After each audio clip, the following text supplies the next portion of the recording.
Hey guys, Prowl 1701 here, and today we're continuing our ranking of the Doctor Who seasons and series. Series apostrophe. From worst to best, there were 41 slots because we are counting the 2009 specials as a season and the 50th anniversary specials as a season or a series. And at this point, we are at number 35 on the list, which is Series 2. David Tennant's first appearance on this list. Series 2 is his weakest.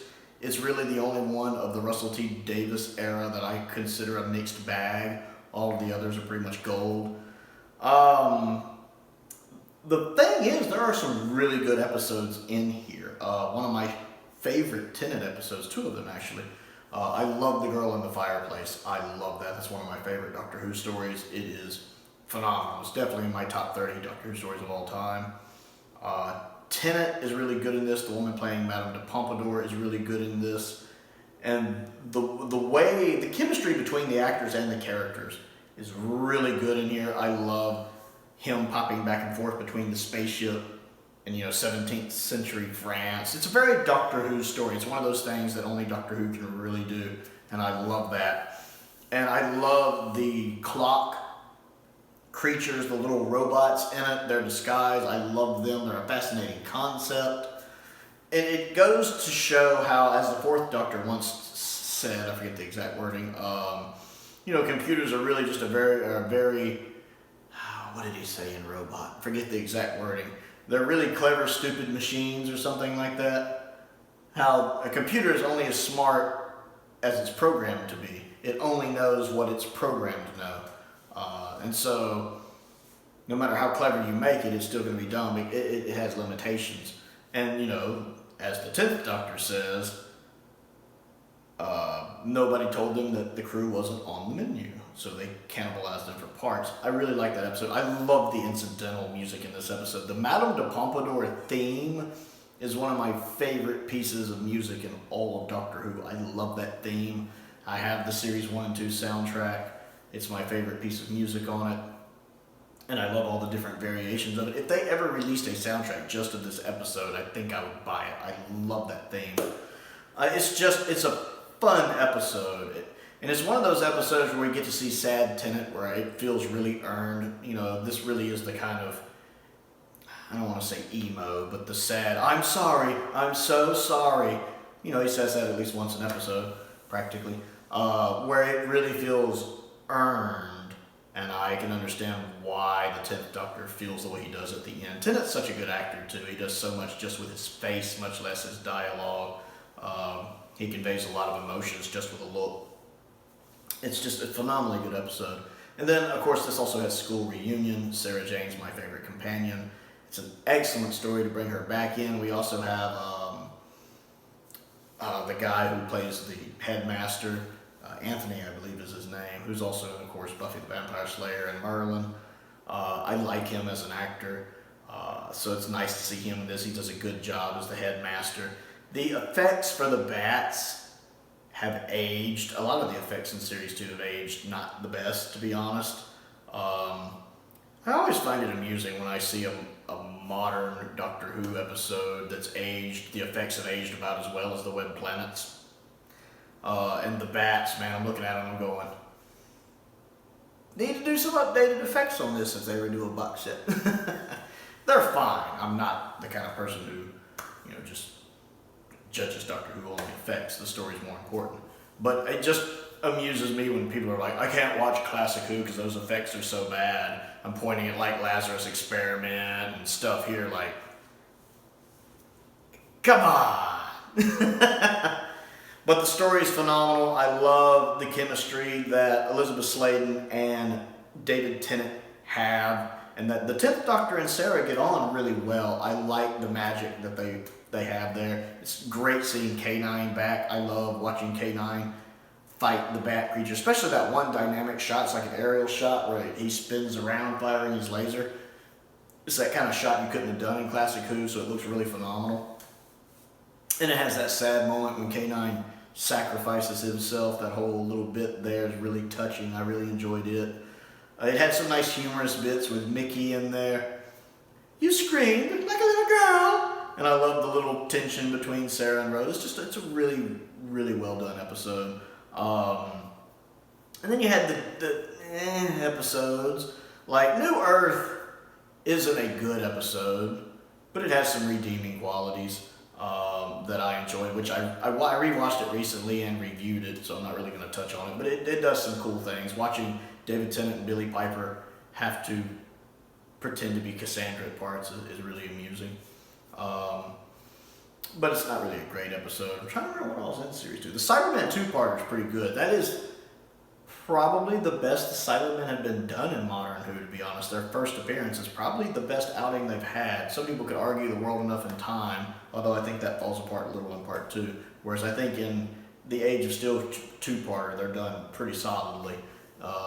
Easily, I think their best appearance in Modern Who.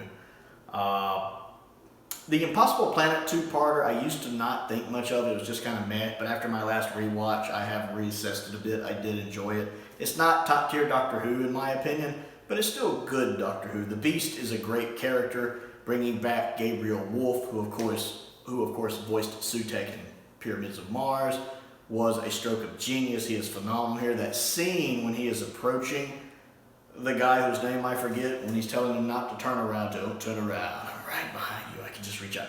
That's a fantastic scene. The tension and atmosphere there.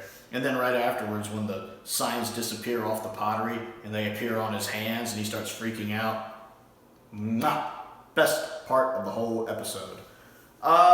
When Tennant's down there talking to the creature, again, the CGI on the actual creature looks a little dodgy by today's standards. And the doctor's speech he gives there, part of it's pretty good, part of it's not. I believe in her. I'm sitting there going. But there's a couple other parts of that speech I did like, so I'm kind of going in and out with it there. It does, I love the set design.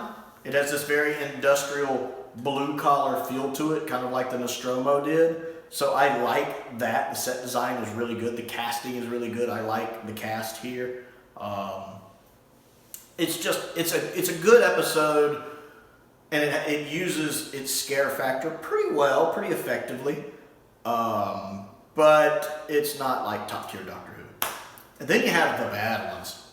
The reason why, despite having episodes I like, let me see if I missed one actually. I feel like I missed one. Let's grab. I have a chair that's acting up. What was that? Yeah. I do have the Steelbook with the art by Lee Binding. I absolutely love this Steelbook, which is a bit pricey these days. Let's see what we have here. Oh yeah, Tooth and Claw. I like Tooth and Claw a lot. I always love when modern Doctor Who sneaks in classic Doctor Who actors, and of course the actress playing Queen Victoria was in The Faceless Ones. Again, the effects for the werewolf look a little dodgy, but again, that kind of thing doesn't bother me. But since people point it out in Classic Who all the time, the effects, I feel obligated to point out when modern Who's effects don't hold up. But I still think the werewolf looks fine. I enjoy that one a lot. It's nice, again, to see the Doctor's actions turn around and bite him later, because the stuff he does here is what causes Torchwood to be formed. There's a lot of times where the Doctor, trying to do good, has inadvertently caused things to happen that turn around and cause problems for him later. And this, of course, causes Torchwood to be formed, which really screws him in the series finale. So yeah, that's I like Tooth and Claw though. Again, it's interesting how Tennant gets to use his actual Scottish accent in this episode, and I can never quite place where he forgets to do it in the episode when he's back talking like the 10th Doctor normally does. I never notice it until the Queen points it out, whose accent comes and goes so easily, and he's like, oh, I'm like, I didn't notice it again. So yeah, I do like Tooth and Claw a lot.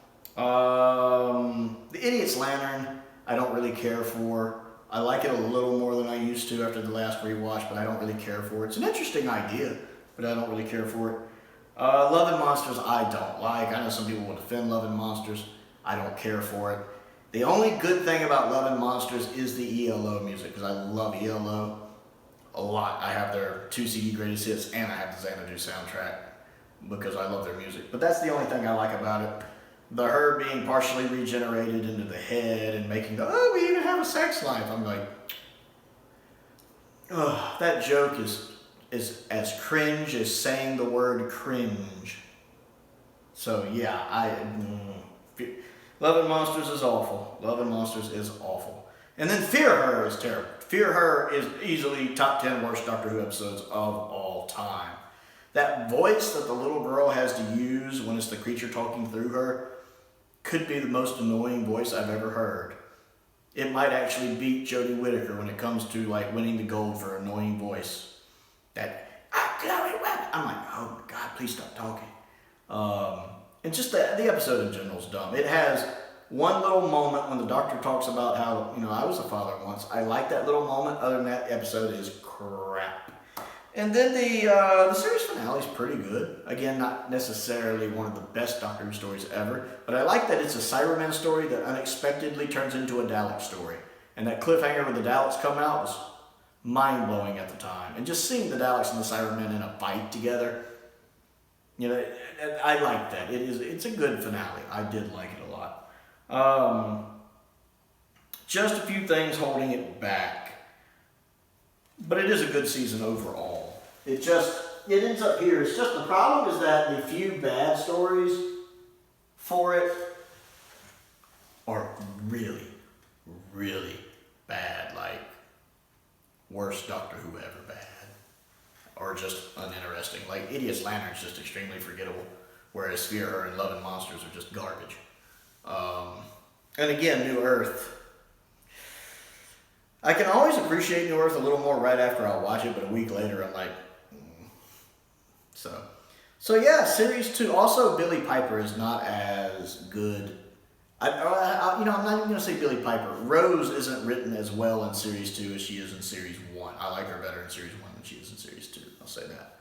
So, series 2, what do you think of it? Comment down below and let me know. I always enjoy hearing from you guys. Other things to do, click the like button and the subscribe button. And the bell for notifications so you never miss out on another video.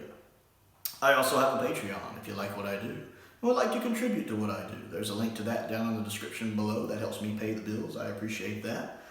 I want to give a shout out to Stephen Crane, a top tier patron. I appreciate his support just as I do the support of all of my patrons.